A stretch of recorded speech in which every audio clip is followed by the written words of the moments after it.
సంగమా, ప్రభు నామంలో మీ అందరికీ శుభములు. నేటి దిన ఉదయకాల సమయంలో సెంటినరీ బ్యాప్టిస్టు సంఘం నల్గొండ సండే స్కూల్ విభాగంతో కలిసి సంఘ పెద్దలు, స్త్రీల సమాజము ఈ నల్గొండ పట్టణంలో మరి ఇక్కడి నుంచి కొంత దూరము చేత మంటలు పట్టుకొని హోసన్న జయము జయము, యూదుల పేరిట వచ్చు రాజు మహిమ కలుగునుగాక, ఆయన నామము స్తుతింపబడునుగాక అంటూ చాలా చురుకుగా చిన్న బిడ్డలతో కలిసి మేమందరము కూడా యేసు ప్రభుల వారు అలనాడు జయప్రవేశం చేసిన దినాన్ని జ్ఞాపకం చేసుకుంటూ మనమందరము కూడా ఈ విధంగా దేవుని నామం స్తుతిస్తూ దేవుని మందిరావరణంలోకి చిన్న బిడ్డలు చూడండి చాలా చక్కగా థర్మాకోల్ బాల్స్తో ఈ ఈత మట్టలను అలంకరించి వారికి ఉన్న ఆసక్తి, వారి తల్లిదండ్రులను కూడా అభినందిస్తున్నాం. చక్కగా చిన్న బిడ్డలు ఆ ఎండలో మరి వారిని గమనిస్తూ ఉన్నాం. ఒక పక్కన వారి శరీరం అంతా చెమటతో నిండిపోయింది. అయినా సరే పాస్టర్ గారు పోయి జైబులో యేసు మసీహ్ అంటే జయ అని గట్టిగా అరుస్తూ ఉన్నారు పిల్లలందరూ కూడా. సో వారిని చూసినప్పుడు చాలా సంతోషం అనిపించింది. ప్రియమైన దేవుని వారులారా, ఆ రోజున మరి యేసుక్రీస్తు ప్రభుల వారు కూడా యెరూషలేమునకు జయప్రవేశం చేస్తూ ఉంటే అనేకులు ఆయనను వెంబడించారు. ఆ సందర్భాన్ని ఈ రోజున వాక్యం ద్వారా మనము ధ్యానం చేయనై ఉన్నాం. చదవబడిన లేఖన భాగం జకరియా గ్రంథము 9వ అధ్యాయం 9 నుండి 11 వచనాలు, యోహాను సువార్త 12వ అధ్యాయము 9 నుండి 16 వచనాల వరకు గల వాక్య భాగం చదవగా విన్నాం. క్రీస్తునందు ప్రియ దేవుని వారులారా, ఈరోజు అరిసి నా స్వరపేటిక పోయిందంటే కొంచెము బొంగురుగా అనిపిస్తూ ఉంది. ప్రార్థన చేయండి, ఎందుకంటే దాదాపు 45 నిమిషాలు పైగా మాట్లాడాలి వాక్యం నేను. మరి ఆ రోజున వాళ్ళు కేకలు వేసి ఏ విధంగా దేవుని మహిమపరిచారో మనం జ్ఞాపకం చేసుకుంటున్నాం.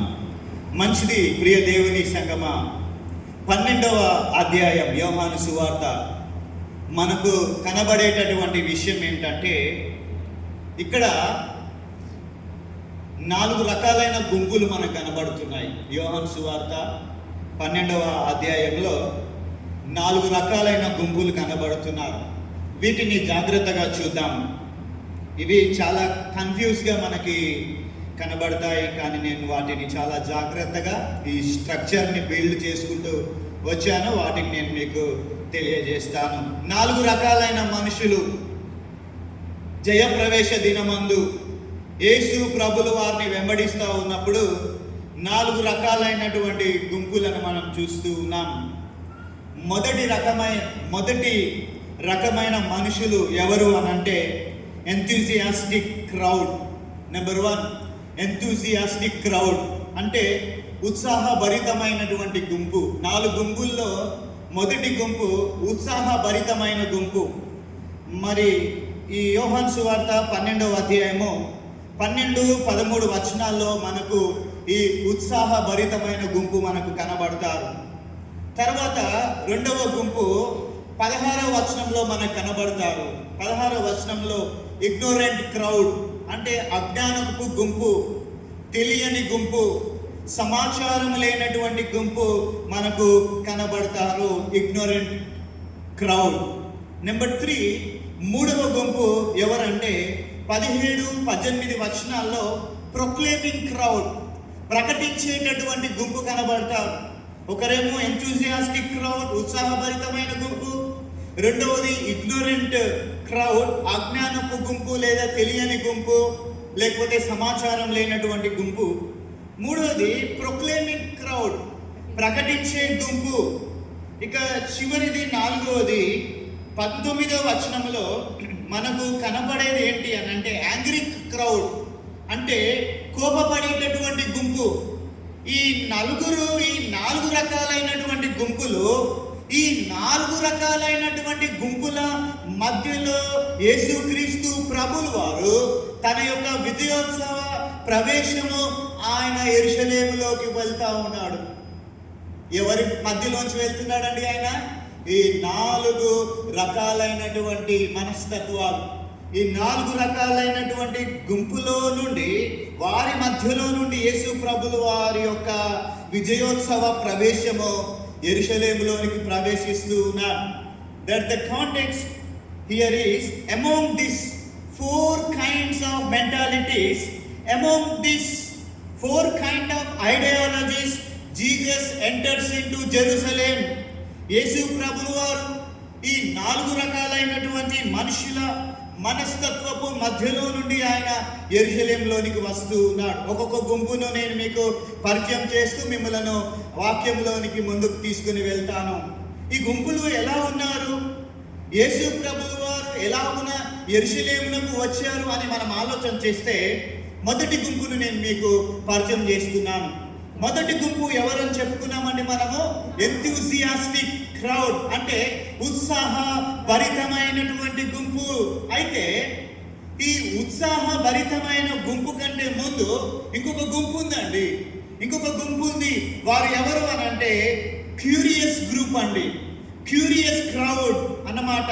అంటే చాలా ఆసక్తితో ఎదురు చూస్తున్నటువంటి ఇంకొక గుంపు ఉంది. ఆ గుంపు మనకు ఎక్కడ కనబడతారంటే యోహాను సువార్త 11వ అధ్యాయము 56-57 వచనాలు. యోహాను సువార్త 11వ అధ్యాయము 56-57 వచనాలు. అక్కడ పరిసయ్యులు, శాస్త్రులు వీరందరూ కూడా యేసుక్రీస్తు ప్రభువు వారి కొరకు ఎదురు చూస్తూ ఉన్నారు. ఆయన ఎప్పుడు దొరుకుతాడా, ఆయన్ని ఎప్పుడు చంపుదామా అని ఏం చేస్తున్నారంటే ఈ గుంపు ఎదురు చూస్తూ ఉన్నారు. 56వ వచనం నుండి గమనిస్తే ఆ కాంటెక్స్ట్ నేను మీకు తెలియజేస్తాను. అది పస్కా పండగ సమయం. పస్కా పండగ వస్తూ ఉంది. చరిత్రకారులు ఏం చెప్తున్నారంటే, పస్కా పండుగ సమయంలో యెరూషలేముకి దగ్గరగా 15 నుండి 20 లక్షల మంది జనాభా పస్కా పండుగను ఆచరించడానికి జనము అక్కడికి వస్తారంట అండి. అక్కడికి 15 నుండి 20 లక్షల జనము వచ్చేటప్పుడు ఈ యొక్క ఉత్సవ సమయంలో అక్కడ ఉంటున్నటువంటి పరిసయ్యులు, శాస్త్రులు ఏం చేస్తున్నారు అనంటే, ఈ ఉత్సవానికి యేసు ప్రభువులు కూడా వస్తాడా, ఈ ఉత్సవానికి యేసు కూడా వస్తాడని వారు మాట్లాడుకుంటున్నారండి. ఆ మాటల్ని మనం చూద్దామా ఒకసారి. యోహాను సువార్త 11వ అధ్యాయము 56వ వచనంలో చూడండి. వారు యేసుని వెతుకుచు దేవాలయంలో నిలబడి, మీకేమి తోచుచున్నది ఆయన పండగకు రాడా ఏమి? అసలు ఆయన వస్తాడా రాడా, ఆయన ఖచ్చితంగా వస్తాడా అని ఒకరితో ఒకరు ఏం చేస్తున్నారండి? చెప్పుకొని.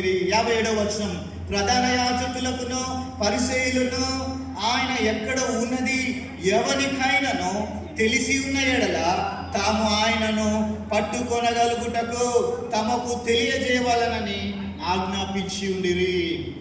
చూడండి, యేసుక్రీస్తు ప్రభుల వారి కొరకు ఈ ప్రధాన యాజకులు, శాస్త్రులు వీరందరూ ఏం చేస్తున్నారండి? ఎదురు చూస్తూ ఉన్నారు. యేసు ప్రభుల వారు ఎక్కడ ఉన్నారో కూడా తెలియనటువంటి పరిస్థితులలో ఇన్ని లక్షల మంది ప్రజలు యెరూషలేమునకు వస్తూ ఉన్నప్పుడు ఈ శాస్త్రులు పరిచయ ఆలోచన ఏంటి? ఆయన వస్తాడా? ఇన్ని లక్షల మందిలో ఆయన వస్తాడా, ఆయన్ని పట్టుకుందామా అన్నట్లుగా ఎదురు చూస్తూ ఉన్నారు. కానీ యేసు ప్రభుల వారు క్లియరెన్స్ ఇచ్చాడండి. యేసు ప్రభుల వారు క్లియరెన్స్ ఇచ్చారు. I am coming to Jerusalem, I am coming to Jerusalem. Bethany నుండి బేత్పగా గుండా యెరూషలేంకి వస్తున్నానని యేసు ప్రభుల వారు ఏం చేశాడు? క్లియరెన్స్ ఇచ్చాడు. అక్కడ యోహాను చూడండి తన యొక్క ఉద్దేశాన్ని ప్రారంభం చేస్తాడు.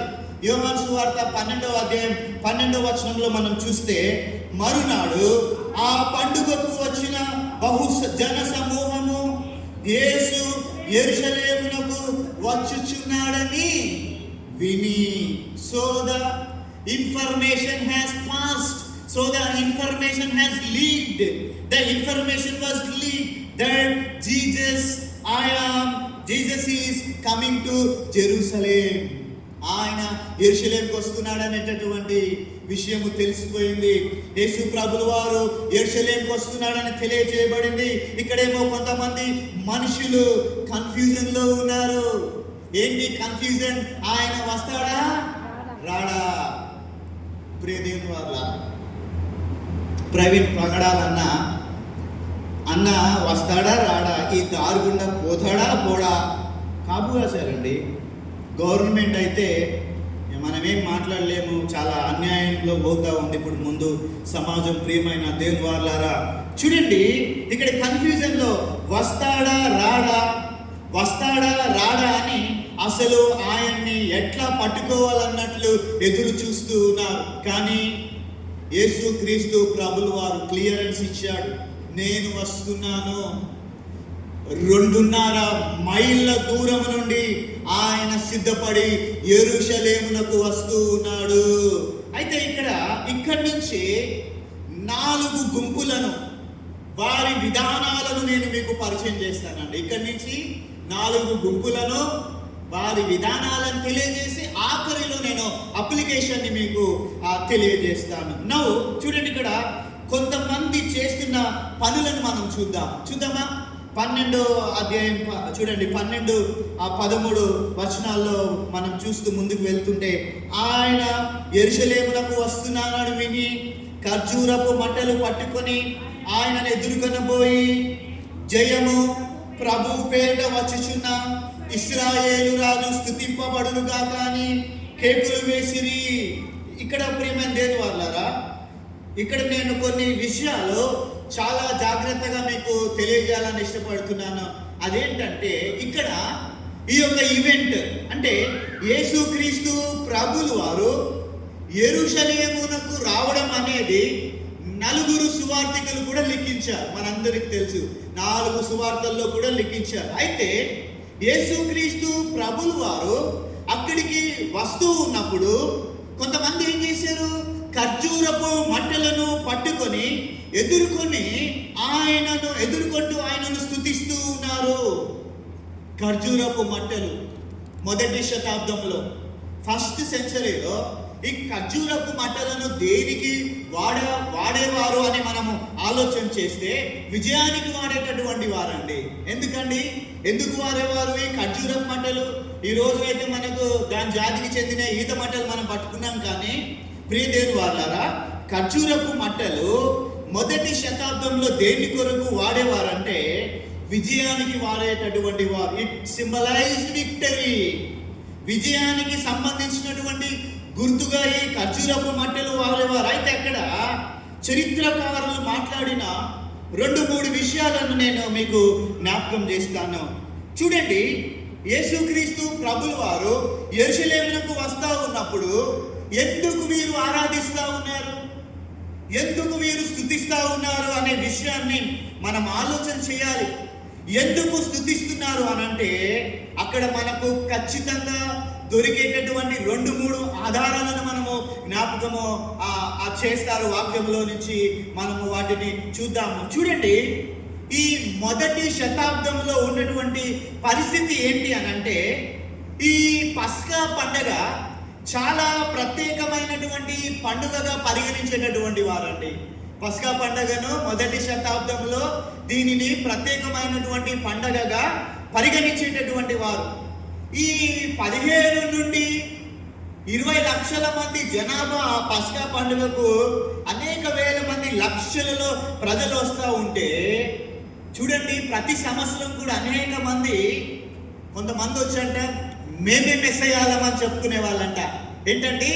మేమే మెస్సయ్యాలమి, మేమే మెస్సయ్యామి, మేమే మెస్సయ్యామి అని ప్రకటించుకుంటూ ఆ జన సమూహంలోనికి వచ్చి మేమే ఈ లోకాన్ని రక్షించబోతున్నామని చెప్పుకోవడానికి చాలా మంది మెస్సయాలు వచ్చేటటువంటి వారు. అర్థమవుతుందా ప్రియ దేవుని సంగమా? ప్రతి పస్కా పండుగకి ఎవరో ఒకరు వచ్చి ప్రతి సంవత్సరం కూడా నేనే మెస్సయ్య అని చెప్పుకునే వాళ్ళంట. మేమే మెస్సయ్యాలమని చెప్పుకునేటటువంటి వారు ఇంకేం చెప్తారంటే, రోమా ప్రభుత్వం నుండి మిమ్ములను విడిపించేటటువంటి ఒక రాజును నేనే మెస్సయ్యానని ప్రతి సంవత్సరము కూడా ఒక్కొక్క మెస్సయ్యగా పిలుచుకునేటటువంటి వారందరూ కూడా ప్రతి సంవత్సరం కూడా ఏం చేసేవారండి? ఆ పస్కా పండుగకు వచ్చి నేనే మెస్సయ్యాని అని చెప్పుకునేటటువంటి వారు. అయితే ఈ సంవత్సరం కూడా, అంటే యేసు ప్రభు కాలంలో ఈ సంవత్సరం కూడా మెస్సయ్య రాబోతున్నప్పుడు ప్రజలందరూ మెస్సయ్యాని కూడా, ఈ మెస్సయ్య కూడా నిజమేనని, అప్పటికి చాలా మంది మెస్సియాలు వచ్చారు, డంబాలు పలికారు, రక్షిస్తామని చెప్పారు, వెళ్ళిపోయారు. ఇక చివరిగా ఎవరు వచ్చారండి? యేసుక్రీస్తు ప్రభులు వారు వచ్చినప్పుడు అక్కడున్న జన సమూహము ఈ మెస్సయ్య కూడా నిజమేనని యేసు ప్రభుని ఆరాధించడానికి వారందరూ కేకలు వేస్తున్నారు, వారందరూ అరుస్తూ ఉన్నారు. So it was a tradition from the past that when Passover festival is celebrated, there used to be a Messiah who claims himself to be the deliverer. ఒక పద్ధతి ఉండేది, ఒక ఆచారం ఉండేది. ఈ ఆచారంలో నుండి ప్రజలందరూ ఈయనే మా రాజు అని అరుస్తూ ఉండేటటువంటి వారు. యేసు ప్రభు కూడా వస్తా ఉంటే అక్కడ ఏం చెప్పారు? యేసు ప్రభు వస్తుంటే పూర్వం కూడా ఈయనే మా రాజు అన్నారు. ఇప్పుడు యేసు ప్రభు వస్తుంటే కూడా ఏమన్నారు వాళ్ళందరూ? ఈయనే మా రాజు అని అరుస్తూ ఉండేటటువంటి వారు. That is the first reason. The second reason is Yesu ప్రభుని ఇంత ఘనముగా వారు అరుస్తూ ఉన్నప్పుడు, ఆయనను ఘనపరుస్తూ ఆయనను అరుస్తూ ఉన్నప్పుడు ఇంకొక రకమైనటువంటి వారు ఉన్నారు. ఎవరు వీరు? గలిలియా నుండి చాలా మంది యెరూషలేమునకు వచ్చారండి. ఎక్కడి నుంచి వచ్చారండి?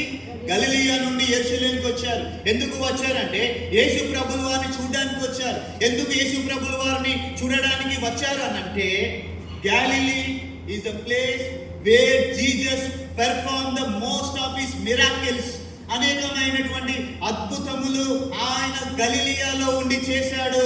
కాబట్టి అనేక మంది గలిలియా నుండి యేసు ప్రభుల వారిని, ఆయన చేసిన అద్భుతాలను బట్టి యేసు ప్రభుల వారిని చూడడానికి జెరూసలేంకి వస్తా ఉన్నారు. వీళ్ళందరూ వచ్చారు యేసు ప్రభుని చూడడానికి, గలిలియా నుండి వచ్చారు. యేసు ప్రభుని మెస్సయ్యగా చూడడానికి కొంతమంది ఏం చేశారంట తెలుసా అండి? పరుగెత్తుకుంటూ వచ్చారట. ఇంకా కొంతమంది ఏమో ఆయన ఎవరో చూడాలని వచ్చారంట. ఏంటండి? ఆయన ఎవరో చూడాలని వచ్చారంట. సో ఇక్కడ ఇంకొక గ్రూప్ కూడా ఉందండి.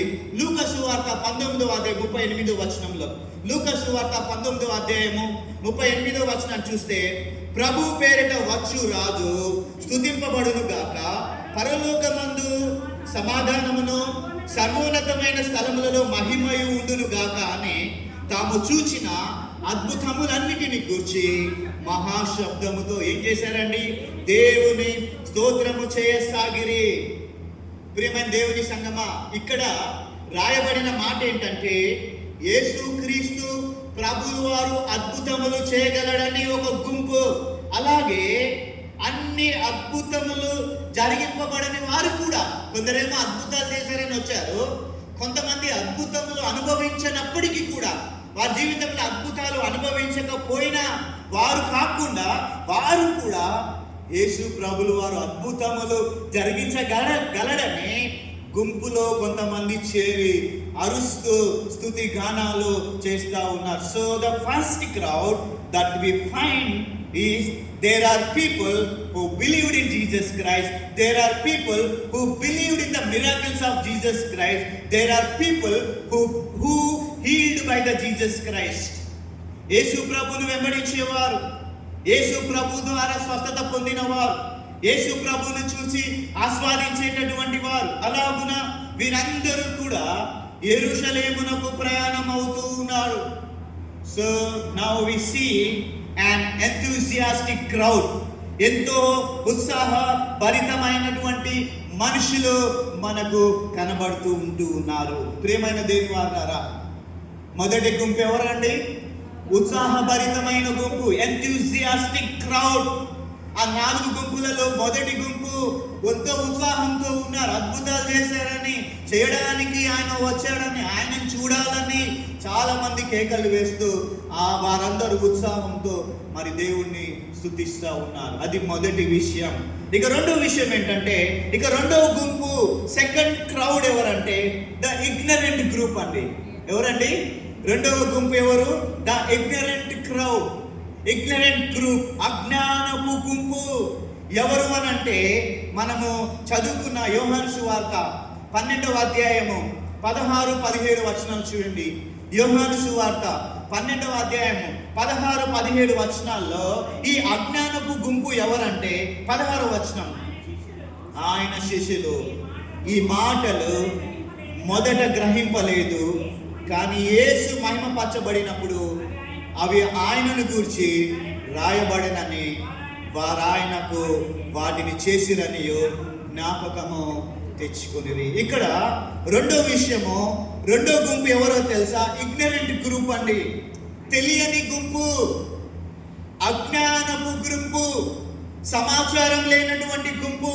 ఎవరు వీరు అని అంటే శిష్యులండి, శిష్యులే.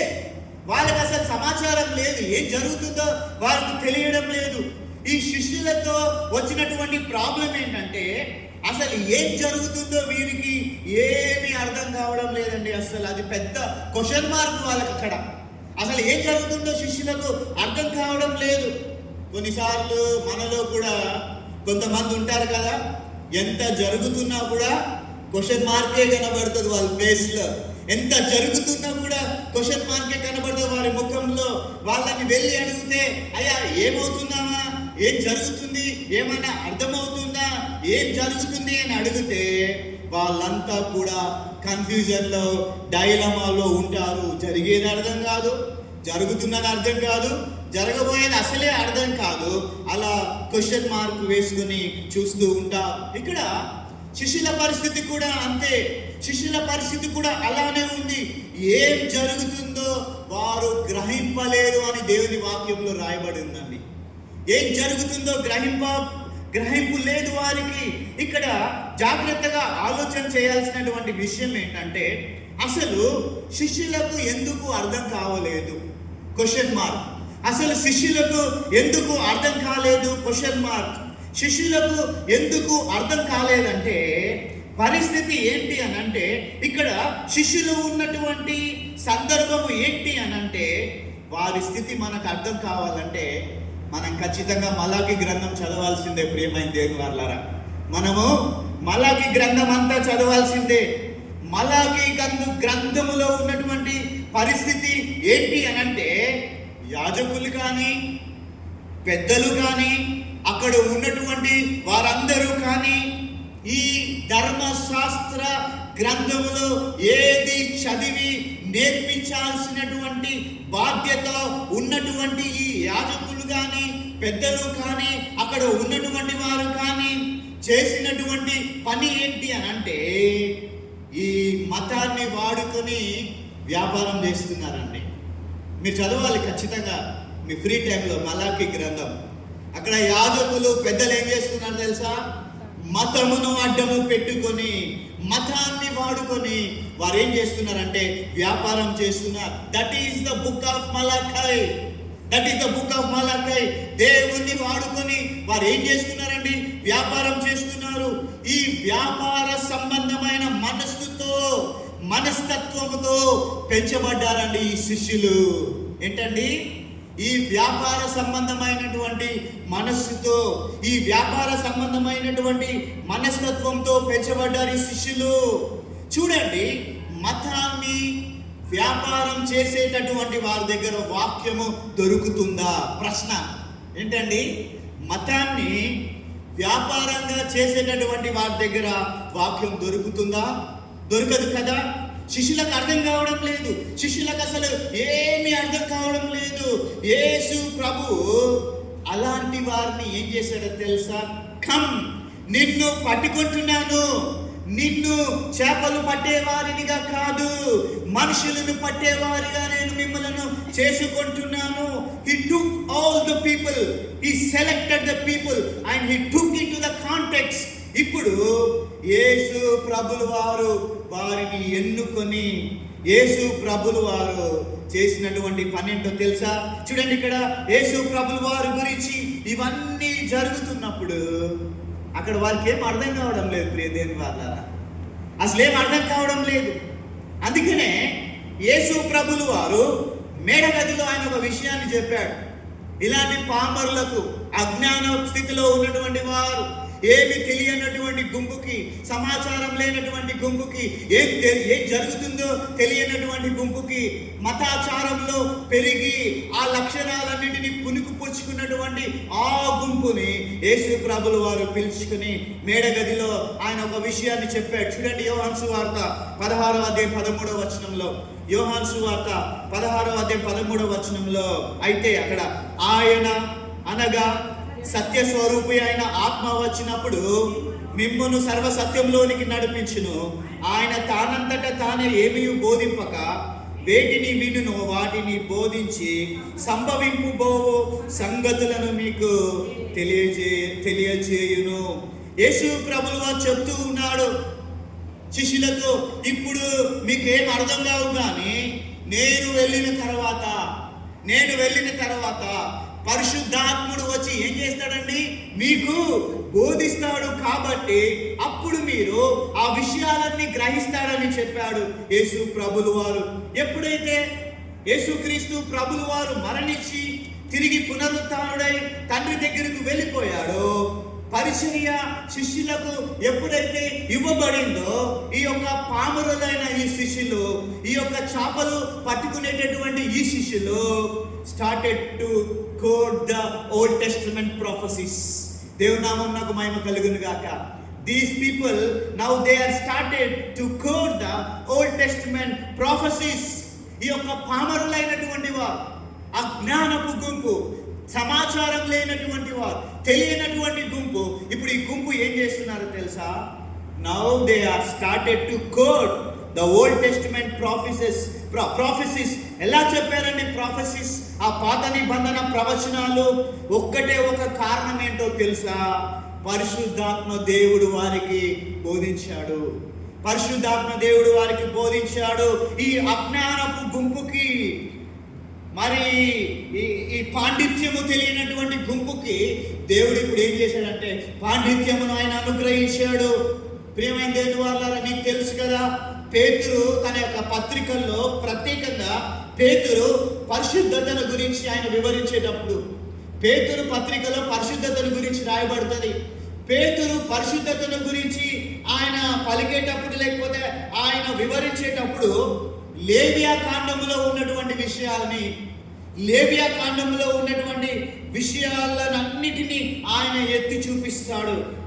అసలు లేవియా కాండం పట్టుకోవాలంటేనే మనందరికి భయం వేస్తుంది ప్రియమైన దేవుని వాళ్ళారా. ఎందుకో తెలుసా? అసలు అక్కడ బలులేంటో, ఆ నైవేద్యాలు ఏంటో అవన్నీ మనం చూస్తూ ఉన్నప్పుడు పాత నిబంధనలో ఆశ్చర్యం కలుగుతుంది.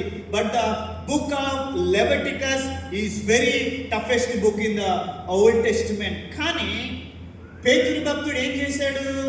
దాన్ని చాలాసార్లు పరిశుద్ధతను గురించినటువంటి విషయాలు మాట్లాడేటప్పుడు పేతురు తన పత్రికలో ఓల్డ్ టెస్టిమెంట్ ప్రాఫెసీస్ని ఆయన ఏం చేశాడు, లేకపోతే ఆ వచనాలని పేతురు భక్తుడు తన పత్రికల్లో ఉపయోగించగలిగాడు. How did he do that?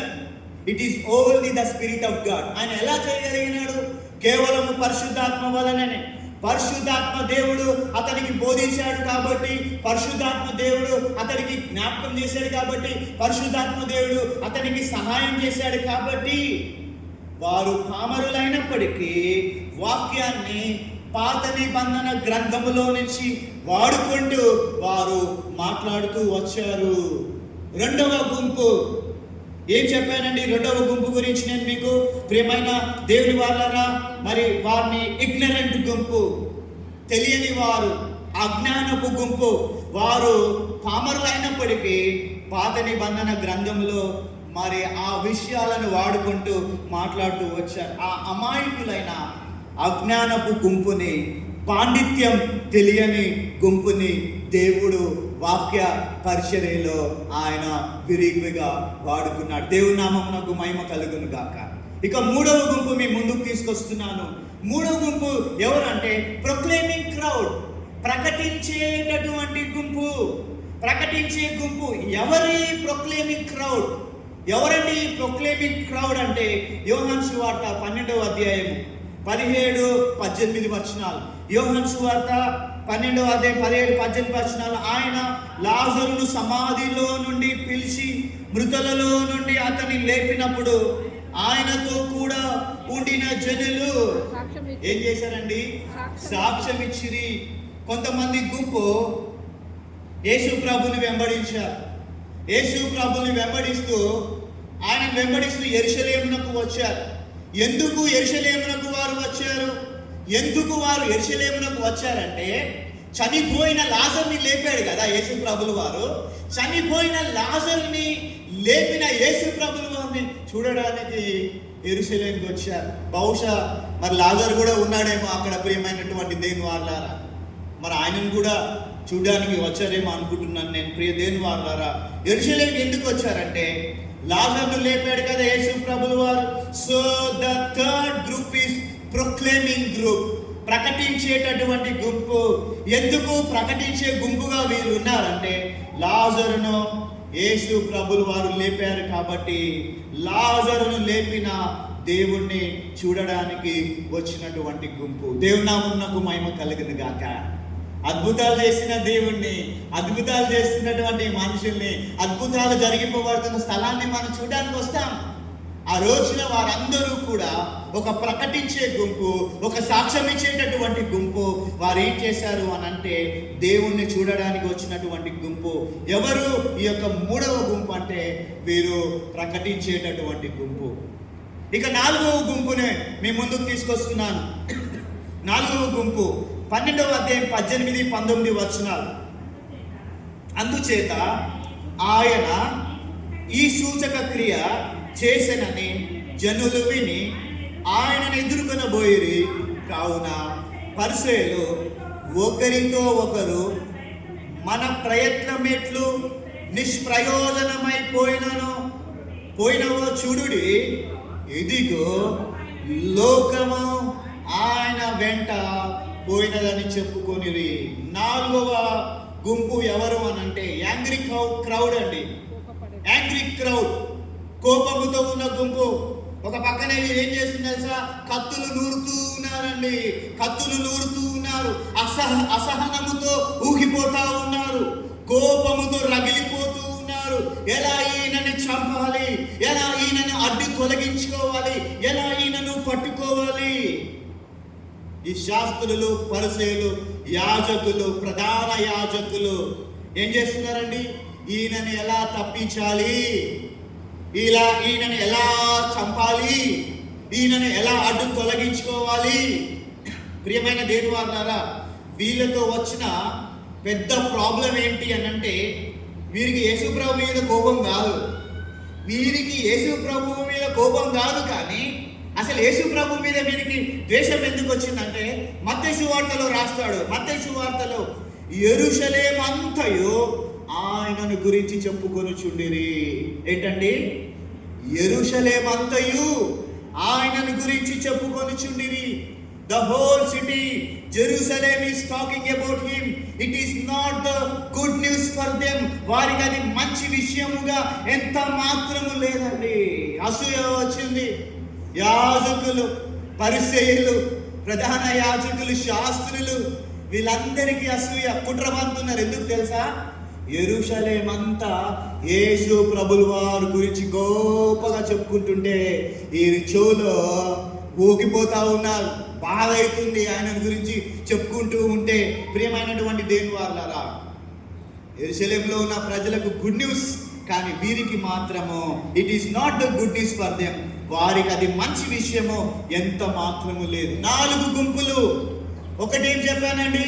Enthusiastic crowd, ఉత్సాహభరితమైన గుంపు. రెండవది ఇగ్నరెంట్ క్రౌడ్, అంటే మరి అజ్ఞానపు గుంపు, తెలియనటువంటి గుంపు, సమాచారం లేనటువంటి గుంపు. 3 ప్రొక్లైమింగ్ క్రౌడ్, ప్రకటించేటటువంటి గుంపు. 4వది యాంగ్రీ క్రౌడ్, కోపంగా ఉన్న గుంపు. ఈ 4 గుంపుల మధ్యలో యేసు ప్రభువు వారు ఎక్కడికి వస్తున్నారండి? ఇప్పుడు చెప్పండి, ఆయన ఎక్కడికి వస్తున్నాడు? ఈ 4 గుంపులలో నుండి ఆయన యెరూషలేములోనికి జయప్రవేశము చేస్తూ ఉన్నారు. ఆయన యెరూషలేములోనికి వస్తూ ఉన్నారు. ఈ పరిస్థితుల మధ్యలో యేసు ప్రభువు వారు ఒకరేమో ఉత్సాహంతో జయం జయం అంటూ ఉన్నారు, ఇంకొకరు ఏం జరుగుతుందో తెలియట్లేదు, ఇంకొకరు ఎలా ఉన్నారండి, ఇంకొకరు కత్తులు నూరుతా ఉన్నారు కదా. ఇంత డేంజరస్ 4 గుంపులలో నుండి యేసు ప్రభువు వారు యెరూషలేములోకి వస్తా ఉన్నారు. యెరూషలేములోకి వచ్చేటప్పుడు ఒక ప్రధానమైన విషయాన్ని నేను మీకు జ్ఞాపకం చేస్తాను. ఆయన యెరూషలేములోకి వచ్చేటప్పుడు ఒక ప్రధానమైన విషయం జ్ఞాపకం చేస్తాను. ఒకసారి చూడండి, 14-15 వచనాలు. సియోను కుమారి భయపడకుము, ఇదిగో నీ రాజు గాడిద పిల్ల మీద ఆసీనుడై వచ్చుచున్నాడని రాయబడిన ప్రకారము యేసు ఒక చిన్న గాడిదను కనుగొని దాని మీద కూర్చుండెను. మీరు గమనించారా? యోహాను సువార్తికుడు ఒక విధంగా రాస్తే, ఇంకా మిగిలినటువంటి సువార్తలను మీరు చూడండి, యేసు ప్రభువు వారు ఏమన్నారు? ఇక్కడ అలా రాయలేదు. మిగతా సువార్తల్లో ఏం రాశారు? మీరు ఫలానా చోటికి వెళ్ళండి, మీకు ఒక గాడిద కనబడుతుంది, దానిని విప్పండి, ఎవరైనా అడిగితే అది నా యజమానికి కావాలని చెప్పి తీసుకురండి అని చెప్తారు. కానీ ఇక్కడ యోహాను సువార్తికుడి దగ్గరికి వచ్చేటప్పటికి గాడిదను కనుగొని అంటాడండి. అక్కడ గాడిదను కనుగొని అంటారు. క్రిస్టియన్స్ దీన్నొక్కటి వదిలిపెట్టలేదండి. దీన్నొక్కటి వదిలిపెట్టలేదు. లేదంటే క్రిస్టియన్ డాంకీ కల్ట్ అని కూడా వచ్చేది ఇక్కడ. ఎందుకు? యోహాను సువార్తికుడు ఇక్కడ డీటెయిల్స్ ఇవ్వలేదు కదా. కనుగొని all of sudden the donkey was appeared. So దేవుని దయ వలన 3 సువార్తల్లో ఉన్నది కాబట్టి, ఆ డీటెయిల్స్ లోకి వెళితే దేవుడే చెప్పాడు కాబట్టి తోలుకొని రమ్మని చెప్పాడు. అక్కడ డీటెయిల్స్ ఉన్నాయి కాబట్టి బ్రతికిపోయాడు. కానీ పొరపాటున ఆ డీటెయిల్స్ కానీ లేకపోతే, ఏది మిగతా సువార్తల్లో ఆ డీటెయిల్స్ కానీ లేకపోతే, we would have seen the Christian donkey. ఏమనే వాళ్ళంటే ఆ గాడిదని, ఇది క్రిస్టియన్ డాంకీ అని పిలిచేటటువంటి వారు. Christian donkey religion. పాస్టర్ గారు, you are making some big statement. No, this is true. ప్రియమైనటువంటి దేవుని వారలారా, అయితే యోహాను సువార్తికుడు ఎందుకు ఆయన ఈ డీటెయిల్స్ ఇయ్యలేదు? ఏం డీటెయిల్స్ అని మనం చూస్తే, యేసు ప్రభువు వారు చెప్పినట్లు ఆ ప్రాంతానికి వెళ్తే అక్కడ గాడిద దొరుకుతుందని చెప్పినట్లు, దానిని విడిపించి తీసుకురమ్మని చెప్పినట్లు, తీసుకొని వస్తే నేను ఎక్కుతానని చెప్పినట్లు, మత్తయి, మార్కు, లూకా సువార్తికులు చెప్పినట్లు ఎందుకు యోహాను సువార్తికుడు ఆ డీటెయిల్స్ ఇవ్వట్లేదు అని అంటే, యోహాను యొక్క ఉద్దేశం వేరు. ప్రియమైన దేవుని సంగమా, యోహాను యొక్క ఉద్దేశం వేరు. ఏమిటా ఉద్దేశం? Come back to the verse 14. 14వ వచనంలోనికి రండి. Let's go to the 14th verse. చూడండి, సియోను కుమారి భయపడకుము, ఇదిగో నీ రాజు గాడిద పిల్ల మీద ఆసీనుడై వచ్చుచున్నాడని రాయబడిన ప్రకారము. ఏంటండి? ఇదిగో నీ రాజు గాడిద పిల్ల మీద వచ్చుచున్నాడని రాయబడిన ప్రకారము. He emphasized is to see that as written in the Old Testament. The emphasis John want to speak is he want to focus on the fulfillment of the Old Testament prophecies. పాత నిబంధనలో చెప్పబడిన ప్రవచన మాటల నెరవేర్పుని ఉద్దేశించి మాట్లాడుతున్నాడు ఆయన ఇక్కడ యోహాను సువార్తలో. క్రీస్తునందు ప్రియమైన దేవుని సంగమా, యోహాను గారు చాలా ఖచ్చితంగా మాట్లాడుతూ ఉన్నాడు, చాలా ఖచ్చితంగా చెప్తా ఉన్నాడు. ఏంటి అని అంటే, ఈ జకర్యా గ్రంథం 9:9 చదివాం కదా. జకర్యా గ్రంథం 9వ అధ్యాయము 9వ వచనంలో ఏముంది? సియోను నివాసులారా బహుగా సంతోషించుడి, యెరూషలేము నివాసులారా ఉల్లాసముగా ఉండుడి. నీ రాజు నీతిపరుడును రక్షణ గలవాడును దీనుడై గాడిద పిల్ల మీద ఎక్కి నీ ఎద్దకు వచ్చుచు ఉన్నాడు. he is emphasizing on the written prophecies being fulfilled. మిగతా వాళ్ళందరూ గాడిదను తీసుకొని రావాలా, గాడిదను పట్టుకొని రావాలా, దాని యజమాని కోసం తోడుకొని రావాలా అన్న ఈ మాటలు వాడుతున్నారు. కానీ యోహాను యొక్క ఉద్దేశము ఖచ్చితంగా చెప్తున్నటువంటి మాట ఏంటంటే ఆయన ప్రవచనాలను నెరవేరుస్తూ ఉన్నాడు. పాత నిబంధనలో చెప్పబడినటువంటి ప్రవచనాలను నెరవేరుస్తూ ఉన్నాడు. ఇక్కడ మనం జాగ్రత్తగా గమనించవలసినటువంటి విషయం ఏంటంటే ఇన్ని ఉత్సాహభరితమైనటువంటి గుంపుల మధ్యలో యేసుక్రీస్తు ప్రభులు వారు యెరూషలేమునకు ఆయన వచ్చినప్పుడు అక్కడ అందరు ఏం చేస్తున్నారండి? అరుస్తూ ఉన్నారు, కేకలు వేస్తూ ఉన్నారు. హోసన్నా, జయము జయము, హోసన్నా, సేవ్ మీ నౌ, ఇప్పుడే మమ్మను రక్షించు అని కేకలు వేస్తూ ఉన్నప్పుడు లూకా సువార్తికుడు ఏం చెప్తాడో తెలుసా? యేసు ప్రభులు వారు యెరూషలేము విషయమై ఏడ్చి అని ఒక మాట ఉపయోగిస్తాడు. ఆయన ఏమంటాడండి? యేసు ప్రభులు వారు యెరూషలేము విషయమై ఏడ్చి. అక్కడ ప్రజలందరూ సంతోషిస్తున్నారు, ప్రజలందరూ ఆనందంగా ఉన్నారు, ప్రజలందరూ ఉల్లసిస్తూ ఉన్నారు. కానీ యేసు ప్రభులు వారు ఏడుస్తూ ఉన్నారు. ఎందుకు ఆయన ఏడుస్తూ ఉన్నారు? ఎందుకు ఆయన కన్నీరు వీరుస్తున్నారు? మీకు ఒక మంచి మాట చెప్తాను, ఏంటో తెలుసా? చాలా సార్లు యేసుక్రీస్తు ప్రభులు వారిని చంపడానికి ప్రయత్నం చేస్తే యేసు ప్రభులు వారు ఏం చేశారండి? అక్కడి నుంచి ఆయన తప్పించుకొని వెళ్ళిపోయాడు. కానీ ఇక్కడ యేసు ప్రభులు వారు తానే చనిపోవడానికి వెళ్తూ ఉన్నాడు. చాలాసార్లు తప్పించుకున్నాడు కదా, ఇప్పుడు స్వయంగా యేసు ప్రభులు వారు గాడిద పిల్ల మీద ఎక్కి ఇప్పుడు తన డెత్ వారంటీని తెలియజేస్తూ ఉన్నాడు. ప్రియ దేవుని వారలారా, యేసు ప్రభులు వారు తానే చనిపోవడానికి వెళ్తూ ఉన్నాడు.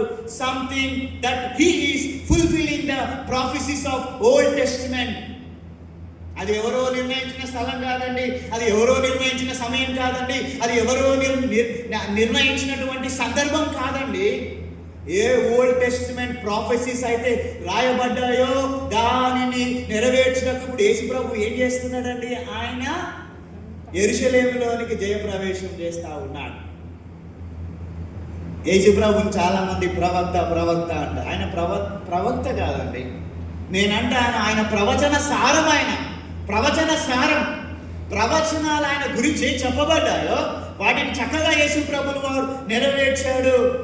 ఆ స్థలము ముందుగానే నిర్ణయించబడింది. ఆ స్థలములోకి యేసు ప్రభులు వారు వెళ్ళవలసిన విషయం ముందుగానే నిర్ణయించబడింది. అందుకనే యేసు ప్రభులు వారే దీన్ని సిద్ధపరిచి దానిలోనికి వెళ్తూ ఉన్నప్పుడు ఇంకా రక్షణను గూర్చిన విలువను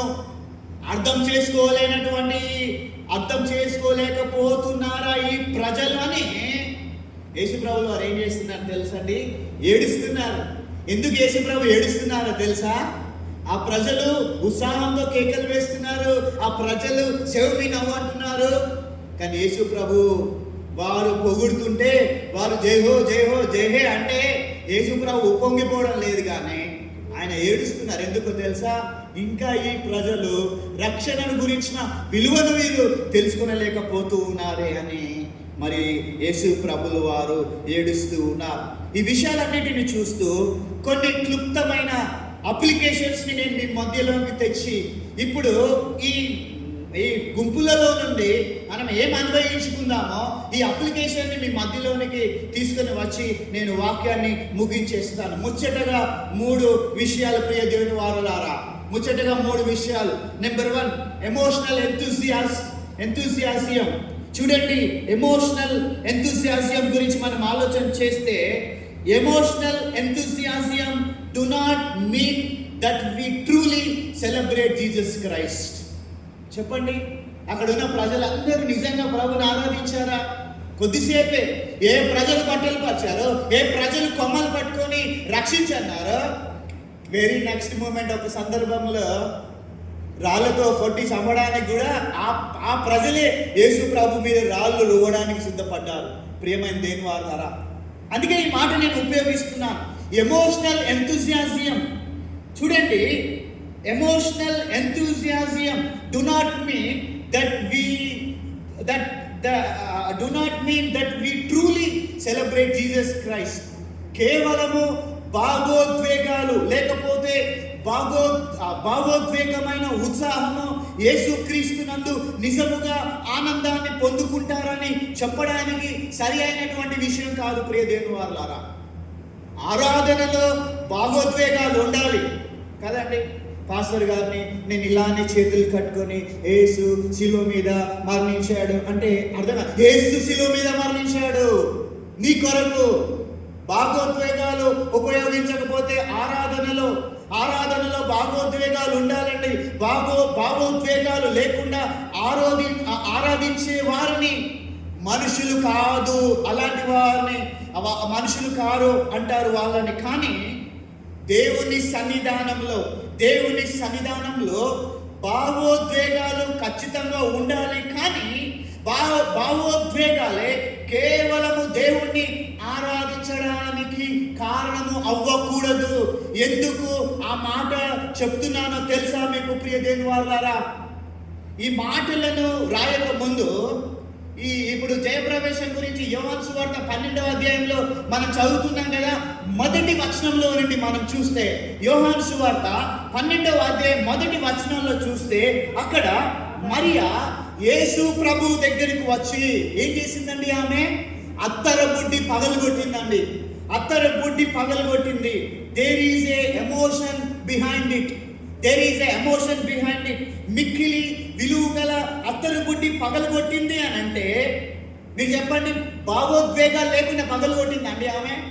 భావోద్వేగాలు లేకుండా పగలగొట్టలేదు కదా. భావోద్వేగాలు ఉండే పగలగొట్టింది.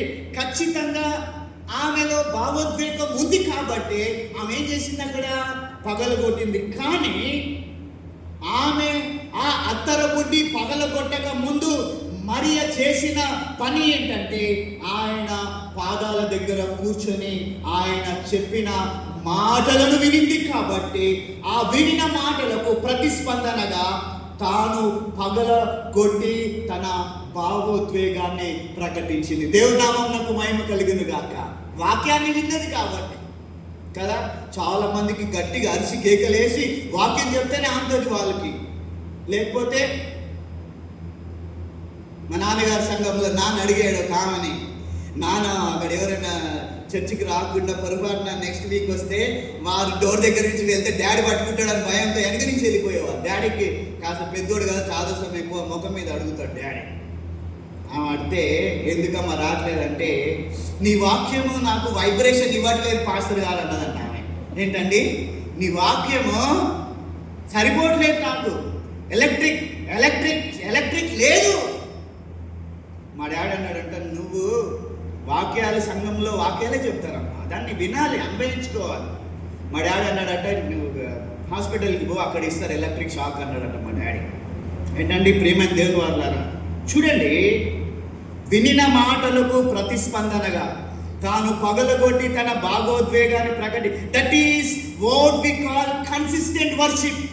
ఏ విశ్వాసి అయితే వాక్యమును విని నేర్చుకొని దానిలో కలుగుతున్న భావోద్వేగాన్ని యథార్థంగా ప్రభు సన్నిధిలో పెడతారో అప్పుడు ఆ భావోద్వేగాలకు విలువ ఉంటుందండి. అప్పుడే ట్రూ వర్షిప్.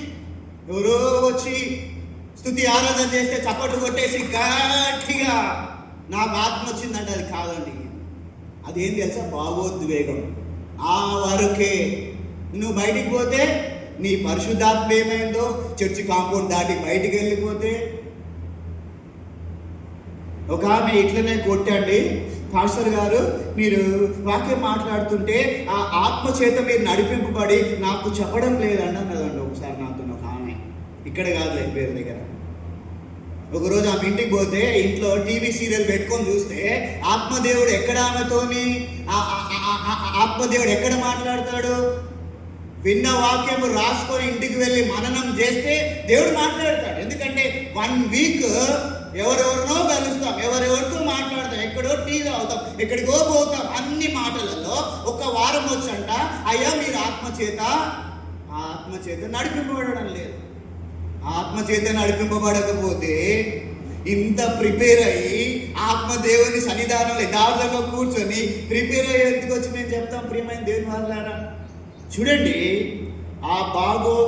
ఆ వాక్యాన్ని విని అప్పుడు కలుగుతున్నటువంటి భావోద్వేగాన్ని యథార్థంగా ప్రభు సన్నిధానంలో పెడతారో ఆ భావోద్వేగాలకు విలువ ఉంటుంది. అప్పుడే ట్రూ వర్షిప్ చేయగలుగుతారు. ఇక రెండవది ఏంటంటే అప్లికేషన్లో ఇగ్నరెన్స్ అండి. Concerning God's word could result in apathy or angry. Ignorance concerning God's word could result in apathy or angry అంటే దేవుని మాటలను నిర్లక్ష్యం చేస్తే ఉదాసీనత కానీ లేకపోతే ఆగ్రహానికి కానీ మనం గురవుతామండి. చూడండి, యేసు ప్రభువు వారి పరిచర్యలో చివరి భాగము ఎలాంటిది అని అంటే, యేసు ప్రభుని గురించి ప్రవక్తల ద్వారా చెప్పబడిన మాటలు సందర్భంలో జరుగుతున్నాయి. జకర్యా గ్రంథం మరొకసారి 9వ అధ్యాయము 9వ వచనము జరుగుతూ ఉంది. ఇదిగో నీ రాజు గాడిద మీదను గాడిద పిల్ల మీదను ఆయన ఎక్కి వస్తాడనే విషయాన్ని పరిసయ్యులు చూస్తున్నారండి. స్వయంగా కల్లారా పరిసయ్యులు చూస్తున్నారు. మీకు తెలుసా, శాస్త్రులు, పరిసయ్యులు, యాజకులు, ప్రధాన యాజకులు పాత నిబంధన గ్రంథాన్ని నౌలు వేశారండి. కంఠస్థం చెప్తారు వాళ్ళు, మనం చెప్పలేము. వాళ్ళ కంఠస్థం ఉంది వాళ్ళకి. అయితే ఏ ప్రాఫెసీ అయితే ఫుల్ఫిల్ అవుతుందో పరిసయ్యులు ఏం చేస్తున్నారు, యెరూషలేములో వారు చూస్తూ ఉన్నారు. కానీ అది వారు చూస్తున్నా కూడా ప్రవచనము వాక్యము నెరవేరిందని సంతోషించకుండా వాళ్ళు ఏం చేస్తున్నారు, ఇప్పుడు వాళ్ళు దేవుని పైన కోపంగా ఉన్నారు. చాలాసార్లు మాకు కాదులేండి అనుకుంటాం మనం. మాకు చెప్పొద్దు సార్, మాకు తెలియంది ఏముంది సార్, వాక్యం మాకు కాదు సార్, వాక్యము వాళ్ళకి సార్. నిర్లక్ష్యం. వాక్యం ఎంత మనకు తెలిసినా వాక్యము మనందరి కొరకే. ప్రియమైన దేవుని వారులారా, చాలా మంది యవనస్తులను అడుగుతూ ఉంటారు, బాప్తిస్మం తీసుకోండియా, బాప్తిస్మము తీసుకోండమ్మా, ఎందుకమ్మా ఇంత నిర్లక్ష్యం చేస్తున్నారు అంటే చాలా మంది యవనస్తులు చెప్పే సమాధానం, పాస్టర్ గారు నెక్స్ట్ ఇయర్ తీసుకుంటాను ఎందుకంటే జాబ్ వచ్చేటట్టు ఉంది. పాస్టర్ గారు నెక్స్ట్ ఇయర్ తీసుకుంటాను సార్, పెళ్లి కాబోతుంది నాకు, నెక్స్ట్ ఇయర్ నేను బాప్తిస్మము అప్పుడు తీసుకుంటాను పాస్టర్ గారు. పెళ్లికి రెడీ అవుతున్నందుకు అన్ని బాప్తిస్మము, ఉద్యోగం సిద్ధపడుతుందా అని బాప్తిస్మము. ప్రియమైన దేవుని వారులారా, అంటే అంత నిర్లక్ష్యం, అంత ఉదాసీనత. విశ్వాసులు చాలాసార్లు నిర్లక్ష్యంగా ఉంటారు వాక్య విషయంలో. ఈరోజు నేను చూశానండి, కొంతమంది మటలాదివారానికి వచ్చి మటలు పట్టుకురు, ఫోటోలు దిగి ఇంటికి పోయారు. ఇప్పుడు వాక్యం వినడానికి రాలేదు. ఇక్కడ నేను పేర్లు చెప్పాను కానీ వాళ్ళు లేరు. వాళ్ళు చూస్తే బాధ అనిపిస్తుంది నాకు. నిర్లక్ష్యం. ఎందుకు దేవుని మందిరం అంటే నిర్లక్ష్యం? ఎందుకు దేవుని వాక్యం అంటే నిర్లక్ష్యం? ఎందుకు దేవుని సన్నిధి అంటే నిర్లక్ష్యం? ప్రియమైన దేవుని సంగమా, దేవుని పైన కానీ దేవుని సన్నిధానం మీద కానీ కోపాన్ని విడిచిపెట్టాలి. ప్రియమైనటువంటి దేవుని వారులారా, చూడండి, విశ్వాసులు చాలాసార్లు నిర్లక్ష్యంగా ఉంటారు. రెండవసారి దేవుని మీద కోపడుతూ ఉంటారు. దేవుడి మీద నిర్లక్ష్యం వలన కొన్నిసార్లు మన జీవితాలు అద్భుతాలు జరగవు. దేవుడిపై నిర్లక్ష్యత చూపిస్తే దేవుని కార్యాలు మనలో జరగవు. కానీ మరలా మనం ఏం చేస్తామో దేవుని మీద కోపపడతాం. నా జీవితంలో కార్యాలు జరగట్లేవు, నా జీవితంలో ఇది జరగట్లేదని దేవుని మీద కోపపడుతూ ఉంటాం. If it is so, this palm Sunday is lesson for us. ఈ యొక్క పామ్ సండే మనకు ఒక పాఠంగా ఉంటూ ఉన్నది. ప్రియమైనటువంటి దేవుని వారులారా, వాక్యమును కానీ సంఘమును కానీ నిర్లక్ష్యము చేయరాదు. ఆ రోజున ప్రవచనాలు నెరవేరుతూ ఉంటే పరిసయ్యులు ఏం చేశారండి, నిర్లక్ష్యము చేయసాగారు. ఇక చివరిదిగా నేను చెప్పి ముగిచేస్తున్నాను. Application: the triumphal entry of Jesus Christ. The triumphal entry of Jesus Christ guarantees triumphal return of Jesus Christ. ఒక మంచి మాట. The triumphal entry of Jesus Christ guarantees triumphal return of Jesus Christ. విజయశీలునిగా యెరూషలేములోనికి ప్రవేశించిన యేసు ఖచ్చితముగా ప్రవచనములను ఏ విధంగా నెరవేర్చబడ్డాయని యోహాను సువార్తికుడు రాశాడో అదే రీతిగా ఆయన తిరిగి రాబోతూ ఉన్నాడు. దేవుని నామమునకు మహిమ కలుగును గాక. ఏ యోహాను సువార్తికుడు యెరూషలేములోకి యేసు ప్రభువు వస్తాడు అనే ప్రవచనాన్ని ఎత్తి ఆయన రాశాడో, ఇప్పుడు అదే యోహాను సువార్తికుడు ఏం రాస్తున్నాడు తెలుసా? రెండవ పర్యాయము యేసు ప్రభుల వారు ఆయన తిరిగి ఈ భూమి మీదకి రాబోతున్నాడని రాశాడు. ప్రకటన గ్రంథం ఎవరు రాశారు ప్రియ దేవుని సంగమా? చెప్తారా? ఎవరు రాశారు ప్రకటన గ్రంథం? యోహాను రాశాడండి. అదే యోహాను సువార్తలో అక్కడ ఏం రాసి ఉంది? యోహాను సువార్తలో ప్రభువు పేరట వచ్చివాడు స్తుతింపబడును గాక, రాజులకు రాజు హోసన్నా అని రాసిన యోహానే ఇప్పుడు ఆయన మరలా ఏం రాస్తున్నా తెలుసా?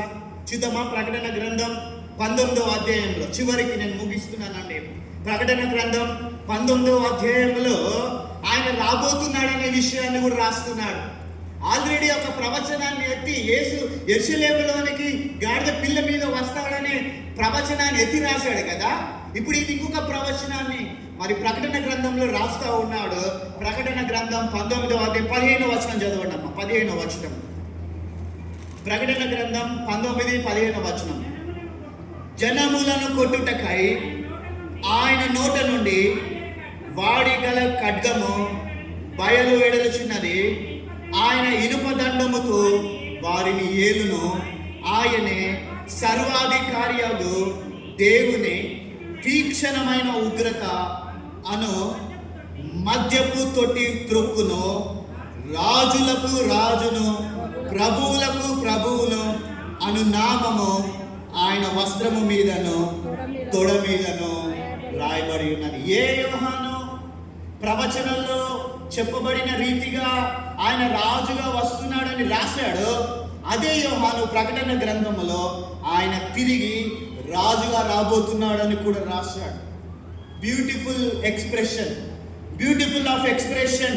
The triumphal entry of Jesus Christ into Jerusalem was a fulfillment of Old Testament scriptures, and even the triumphal return of Jesus Christ is also assured because it is given in the scriptures.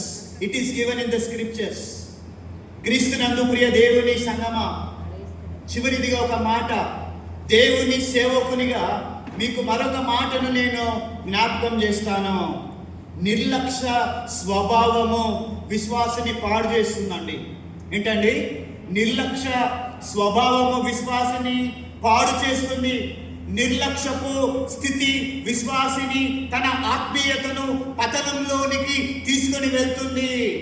యేసు ప్రభు రావడానికి సిద్ధంగా ఉన్నాడు. రోజులు చాలా చాలా భయంకరంగా మీరు చూస్తున్నారు కదా న్యూస్. ఒక 3 months నుంచి చూస్తున్నారా? ఏం జరుగుతున్నాయండి? మర్డర్లు, చంపడాలు, భూకంపాలు, ఎన్నో. రీసెంట్గా నల్గొండలో నిన్న కూడా రాంగిరిలో ఒక ఇన్సిడెంట్ జరిగింది. రోజులు ప్రియమైనటువంటి దేని వాళ్ళారా చాలా భయంకరంగా ఉన్నాయి.